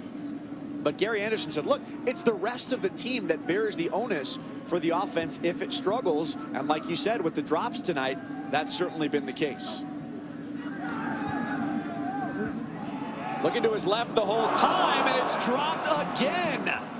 Almost intercepted, and Jordan Nathan had it fall off his hands. And that's been the theme of tonight. It's just been about drops. We just had one there, but it's been earlier in the game. That was a big play for that offense. A drop there. And it just continues. Drops all over the field. And I've said it before. It stopped drives for Utah State. Those big plays would have happened and would have kept the offense on the field. So when you have those drops, it's really hard for a quarterback to get in sync. Because here they've got 3rd and 11. And a pass into traffic is intercepted. Burdale Robbins, who had an interception wiped off the board earlier because of a penalty, gets what he was looking for and gives the Wolfpack great field position as they trail by 19. Bad things happen late in the down. And on this down, Jordan Love just didn't see Burdale Robbins. He didn't see him. I mean, Burdale Robbins is kind of what we call laying in the weeds. He's staying on top of his coverage. He's over the top of Mariner. He'll be on the left side of your screen. He comes off of Mariner, and he just steps in front of that pass. Jordan Love never saw him. Terrific job by Robbins making a play. So Love picked off for the 9th time this year to go along with 7 touchdowns, a negative ratio for him. And the snow has begun to fall once again here in Logan. It was coming down before the game. It covered the field. You couldn't see the yard lines. You couldn't see the numbers. They got the plow out to take everything away. And it's been cold all night. You got to be bundled up to make it 4 quarters here this evening.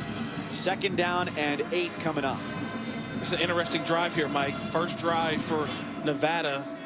I want to say, are they in 4-down territory, but we know they have a terrific field goal kicker as well. So they feel like they may have points if they don't convert on a 3rd down. Looked like a little bit of confusion directionally on that play. Tawa, the running back, hands empty. And it's 3rd down and long. Their kicker, Brandon Talton, a perfect 13 for 13 this year. He's hit from 56. So it's hard to get outside his range. But they're in a situation where they need to get 6. Yeah, they need to, first of all, get in range. But at the same time, this has been a difficult down for Nevada. 3rd down, Malik Henry. First thing is protect. That's what I'm telling the offensive line. Let's protect. Make sure you find number 9, David Woodward, but also the nickel blitz. That's what's hurt him in the first half. You block that up, you've got a chance. Just a 4-man rush, but it gets right through, and Devin Anderson rips Malik Henry to the ground for the sack, and it takes them out of field goal range. You got to beat double teams, and that's what, watch Devin Anderson, number 91. He just beats a double team. Aaron Frost, Tyler Orsini, they both have 91, Devon Anderson. And what happens? Just a quick tap, tap, inside moves, and you go celebrate with your teammates. So here they go, 4th down 14. Carson Strong is in at quarterback. And a timeout taken by Utah State. Utah State the redshirt freshman timeout of the second half. in the backfield for the first time tonight. That's a wasted time out there. Got to be ready for those opportunities. It was a dark and stormy night, and we ended up at the locked-in escape room here in Logan, Utah. Great way to spend a Friday night. Well, how long did we have? About an hour to get out of there? We had an hour to get out, and we had Jeff Calhoun, our spotter, and Sarah Tamer, our producer, up here in the booth. We got out, Mike, with 3 seconds to spare, right? An hour, basically took us 59 minutes and 57 seconds to get out of a room with both doors locked. A great experience here in Logan, Utah. Kyle Adams was the injured player there for Nevada before the timeout. Gerald Bright is off to the races. And nobody's going to get the senior from Pensacola. He scrambles 67 yards to put an exclamation point on a huge night for the Aggies.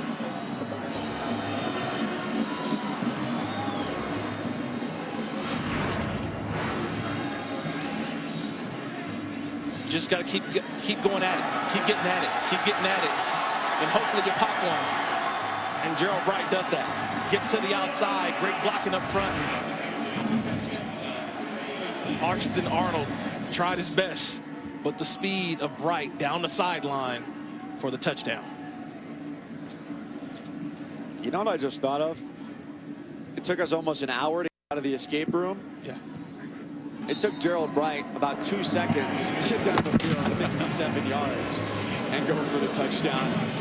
His 3rd of the year. So I had never been to an escape room before. Correct. This is my first time. This is your first time? My first time as well.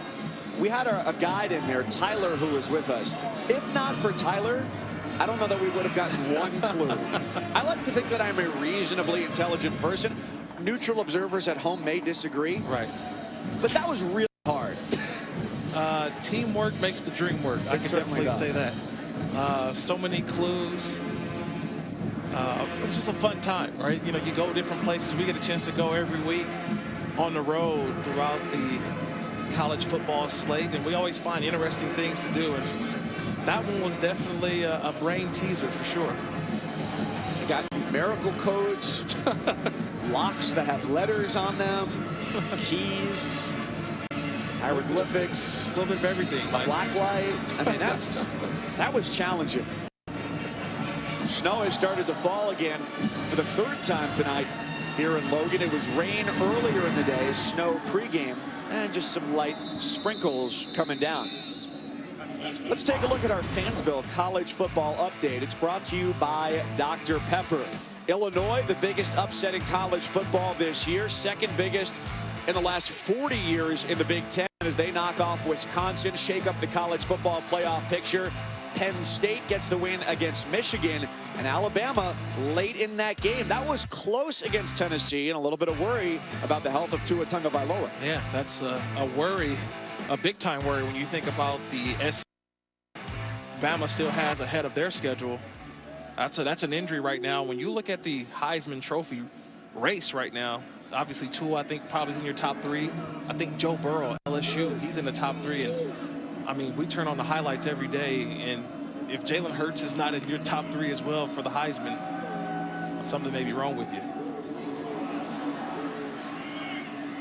Crossing pattern, Cooks out to the 40-yard line on the play. Elsewhere, too, in the top 10, you had Clemson beat Louisville, now 7-0. They won 45-10. Florida 7-1. Get this. This is probably the stat that jumped out to me the most, other than the upset number for Illinois against Wisconsin. Kyle Trask had 3 passing touchdowns for Florida today. Yes. First Florida quarterback to do that in back-to-back conference games since Chris Leak?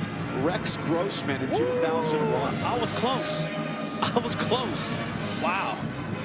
So Timothy Richard never did that one, huh? And then Oklahoma wins 52-14. They're 7-0 for the first time in 15 years. How about Minnesota, by the way? 7-0 for the first time since 1960. Fighting PJ Flex, man. Pass is picked off. Kevin Metzenheimer, one of the standout linebackers for this squad, and he takes it away.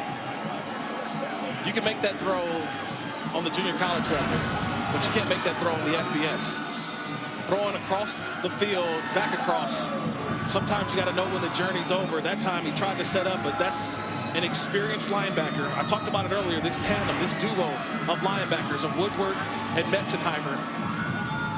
Woodward, sort of the quiet captain on the team. Metzenheimer, a guy who everyone talks about, he's the vocal leader. He's the guy that kind of keeps everyone in check. And they call him a film rat. And that right there, that's film study. A nice, terrific play by the junior from Moreno Valley. All sorts of time. Deep ball. And it's caught inside the 10-yard line by Ciosi Mariner. They looked for that hookup earlier in the game. It didn't get it. Come back to it and nail the play. That's an NFL throw. That's it. We don't have to watch any other play for the rest of this game. That throw is the NFL throw. That's why 4 to 5 scouts are here every single week in Logan, Utah, because of throws like that from Jordan Love. 48 yards, Love to Mariner. And Jordan Bright is in for the touchdown from 9 yards out.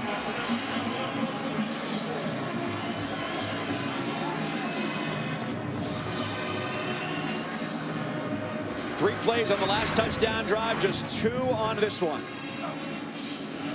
And it was all set up from the throw by Jordan Love. And right here, it's already a depleted defense for Nevada. You get down into that fourth quarter, cold, it's always tough to tackle. But man, what a throw from Jordan Love to get them right down inside the 10-yard line. Wow. Jordan Love, after that long pass to Mariner, now 3rd in Utah State history in passing yards. This is just game number 6 on the season for this squad. Helped set up a 9-yard touchdown run for Gerald Bright, an NFL throw. Yeah, it's an NFL throw because it's a 5-tool throw. It had everything that you need. It had technique. It had arm strength.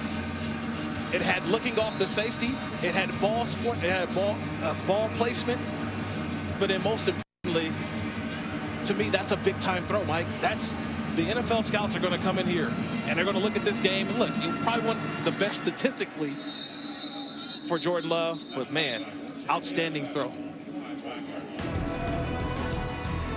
TJ returns from his Achilles injury to join Boomer tomorrow, 7:30 Eastern, only on ESPN Plus for NFL Primetime. All the highlights and breakdowns from the day's games, updates after Sunday night and Monday night games as well. And to get ESPN Plus, download the app or go to ESPNplus.com. Speaking of which, how much of a difference maker is Jalen Ramsey going to be? That's an interesting question, Mike. With Aqib Talib now on IR, the other safety for the Rams, John Johnson on IR, Clay Matthews out. They need a spark. Maybe Jalen Ramsey is that spark for the Rams as they try to stop their 3-game skid along with the Cowboys as well. That's Defense has not been great the last couple of weeks, but it's a down Falcons team they got to face on the road. Julio Jones needs Jalen Ramsey, but then also the Sunday night game. I can't wait for that Eagles-Cowboys. Nice little tango as well. Well, the former Mountain West quarterback leading the offense, play calling wise, for Dallas is Kellen Moore. Along with Kirk Morrison, Mike Cousins, here from Logan, Utah. We're just about from the jump. Utah State has controlled this game, now up 36-3. As they look to drop Nevada to 4-3, 1-2 in the Mountain West, and themselves improve to 4-2 and 3-0 in conference play before they head to Air Force next weekend for a late night matchup. The Falcons right now are engaged in a high-scoring affair out in Hawaii. And they were up at the break by a touchdown.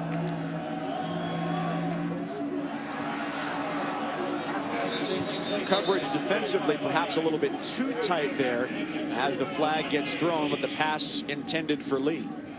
I think Elijah Shelton, Pass linebacker. interference, number 41, defense. That penalty is enforced at the spot of the foul. Automatic first down. Got there a little anxious there. Elijah Schelt, the backup linebacker, in for David Woodward. Probably his night's over. Woodward and Metzenheimer, who had the interception on the last drive.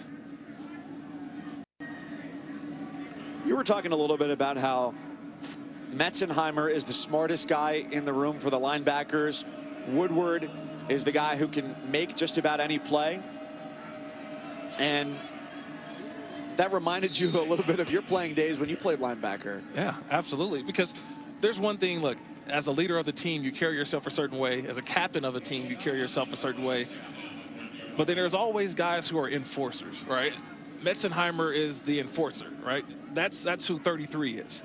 And so when you have the enforcer who's always making sure that we're doing things right, walkthroughs are on point, practice is on point, that's something that, look, guys notice, and they don't want to mess with that guy. And that's why I think just this year alone, Metzenheimer's really had to prove to the coaches as well that he's a different guy, because the last coaching staff, they didn't know much about Metzenheimer, didn't play much. He was more of a special teams guy.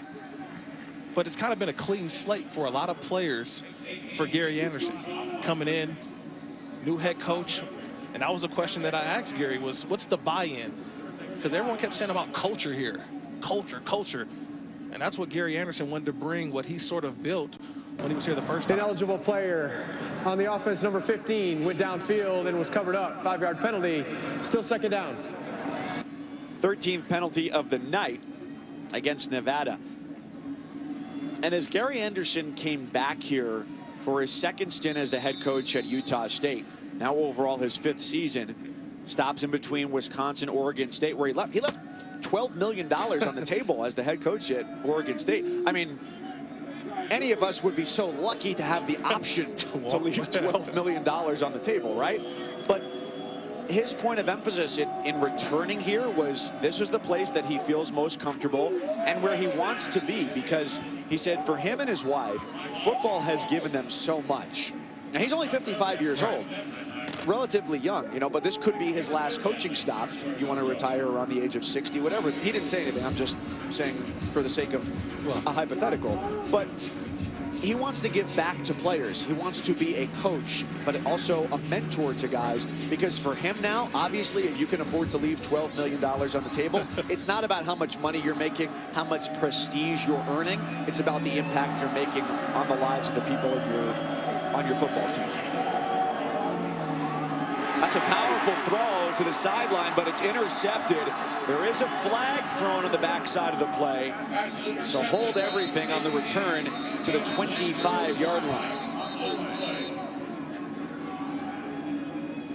Cam Lampkin, the freshman from Mesquite, Texas, with the interception for now.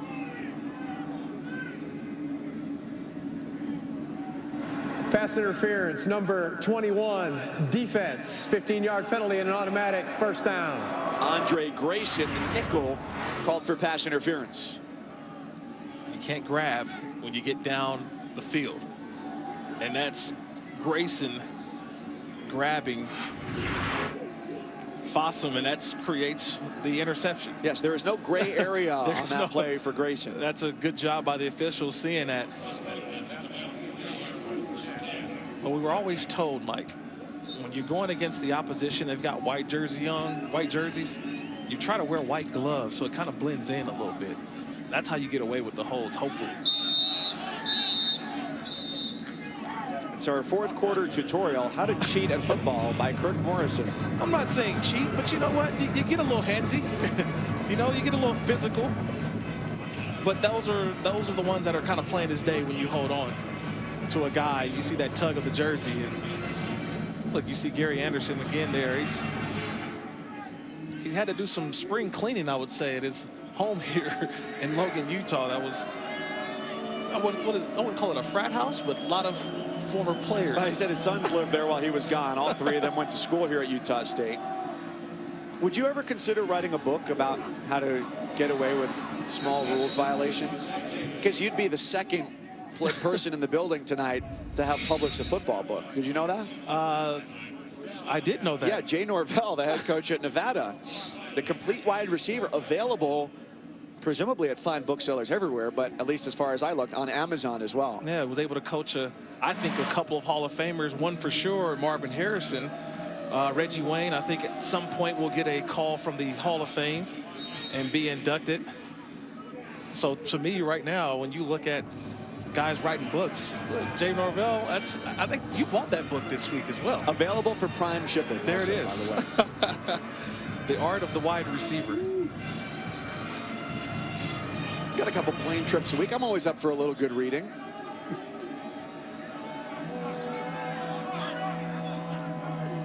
With the game out of reach at this point, it's about small victories here for Nevada.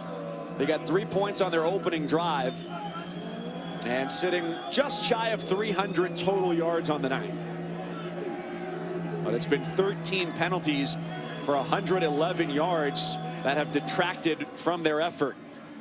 Devontae Lee, the running back, makes the catch, and he's wrapped up the 27-yard line, needed to get to the 25. Third down and short. Metzenheimer in on the tackle. And look, as Malik Henry continues to grow within this offense, you think about some of the receivers that Jay Norvell has been able to coach. Think about Ryan Broyles. He was the Blitnikoff winner while he was at Oklahoma. Sterling Shepard, Kenny Stills. And with the Colts, we talked about Harrison and Wayne. And so this offense is going to evolve. I think Malik Henry is the quarterback for the rest of the season, unless, barring injury. But with those types of receivers that Norvell has coached, that's the kind of production he's going to try to get out of the wide receiving group he's building here at Nevada. It'll be interesting to see how that group evolves over the course of the season, because he said coming into this year that they knew they were in a transition period. They expected to start multiple quarterbacks this year, so that they've started 2 and now 3 when you include last week and this week. Not a surprise for Jay Norvell, but Carson Strong, they've got a guy who's a redshirt freshman, more of a true pocket passer. Christian Solano, who's a senior. So Strong is certainly part of the future, as is Henry, who eligibility-wise is a junior. Motions Tawa out of the backfield, all sorts of time. Defense comes up to stop him short, and the throw is incomplete, out of bounds.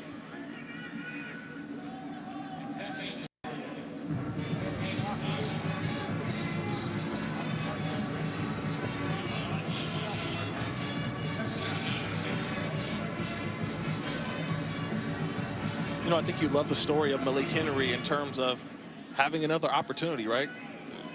On Last Chance U, Netflix, you mentioned it a little bit earlier. But, a lot of people don't, you see the depiction of him on the show. And I think a lot of people take that and they're thinking, am I getting the same kid? And I think Jay Norvell has kind of wiped the slate clean for him. It's come and allowed this kid to really prove himself as a player. And like you mentioned, not on scholarship. He's had to earn everything so far since he's been at Nevada. And so far, they said he's been passing with flying colors. Tonight, 17 of 38, 213 yards, and 2 interceptions. Entering the year, Nevada was picked 3rd in the division behind Fresno State and San Diego State. Fresno State was a winner against UNLV. Here's a handoff and a dive toward the goal line and a touchdown for Nevada. Toa Tawa gives the Wolfpack their first end zone visit of the night, a run of 20 yards. Nice little draw play, 5'9", 210 Tawa, and I'm telling you, fourth quarter, nobody wants to try to bring that down. That's size and a little bit of speed coming downhill at you. His 4th touchdown of the season. Last year's Mountain West Freshman of the Year, and his brother, who was a 1,000-yard rusher for 3 straight seasons, the running back coach as well for Nevada. 36-10, 4:48 to play.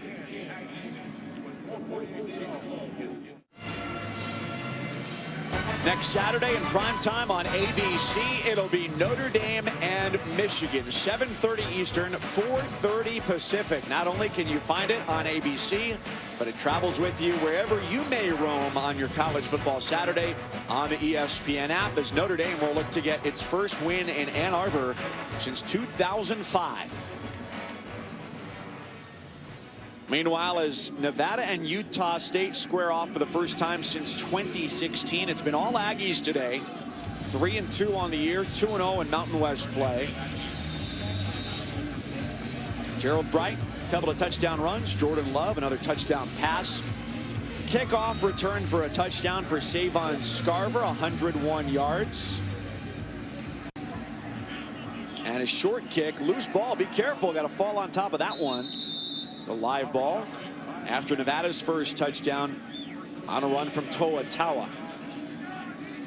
So, Kirk, you start to look around the rest of the Mountain West. It's a tight game in Provo between undefeated Boise State and BYU, and Utah State will see them later on this year. But it's on the road where they're favored to, or they're not favored, including next week at Air Force, and then against number 14 Boise State, a home game where they're not favored. Yeah, that Boise State game right before Thanksgiving, November 23rd, that's the one. A lot of people here at Logan, they circle that game every year because that is the game for the Mountain Division. Usually the winner of that game goes on to win this division of the Mountain West Conference. But you can't look ahead. Henry Colombi, new quarterback in here for Utah State. So that means Jordan Love's night's done. Colombi comes in and he's probably going to just run the clock out, but I've been impressed so far with the way that this offense has responded in the second half for Utah State, especially the fourth quarter. He's got Riley Burt in there in the backfield with him as well. And they dish it to the outside for Taylor Compton, the junior from right here in Logan, that makes just his 5th catch of the year. So around the rest of the league, you got Boise State. They're undefeated right now. That hangs in the balance with that game at BYU. Regardless of division, who are your next 2 and 2nd and 3rd ranked teams in the league? Wow, I would have to put obviously San Diego State. When you look at them in the West Division, they become bowl eligible today. They're always a tough for the 10th straight year. We saw this Hawaii team just really dismantle Nevada a couple weeks back. One of the worst losses of the season in the Mountain West. 58-3. So you got to look at Hawaii as a legitimate contender on the western side. And you mentioned it earlier, Fresno State, who won the division, won the conference last year. Yes. You know, they are still in it. So 3-3 after they beat UNLV 56-27 last night. It's always tough, Mike, especially, but these next, 6 to 7 weeks really are going to determine who's going to be playing for the Mountain West Conference Championship, which is always fun come this time of year, because now the games mean something, right? You start to get to November, and that's when the real separation starts. I think the West is really intriguing as well, because every West Division team had beaten a Power 5 team this year except for Fresno State. Right. 2-time division champ, preseason pick to win there. They did face off against Minnesota and USC, who've been ranked this year, but around the rest of that division, you have wins against Purdue. Nevada did that. Arizona, Oregon State, Vandy, Arkansas, and UCLA. We knew that obviously, like Fresno State, they were going to be without Marcus McMaryion, right? Their senior quarterback of the year ago. So whenever you have to start a kind of a new era at the quarterback position, there's going to be some rough patches. I think that's why a lot of people, especially in the Mountain West, some of the writers, they looked at Utah State as one of those teams that can be a conference champion because of the return of Jordan Love and this defense. Even with a new coaching staff, they're still one of the more formidable teams in the Mountain West. Riley Burt takes off and runs for 22. The grad transfer from BYU, who ran for over 300 yards last year.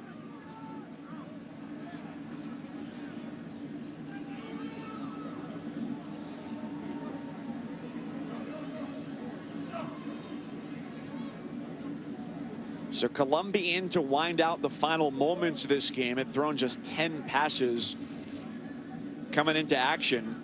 Last year, there were a lot of games late where Jordan Love hardly even saw the field in some of those games in the third and fourth quarters. Love last year, I mean, the second highest scoring team in the country a year ago. And he didn't play in the fourth quarter in 6 of their 13 games last year. Yeah. That offense rolling last year. And this year, I think, look, they feel like they're just worried about the 7-game stretch. Now 1 game is off. So now it's about the next 6 games. They've already had 2 bye weeks. And it's about staying healthy, improving, and knowing that the next 6 weeks is going to determine this season for Utah State.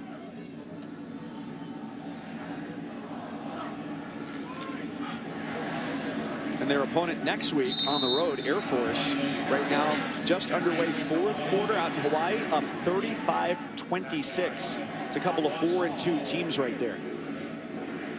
Air Force trying to get to 3-1 in Mountain West play.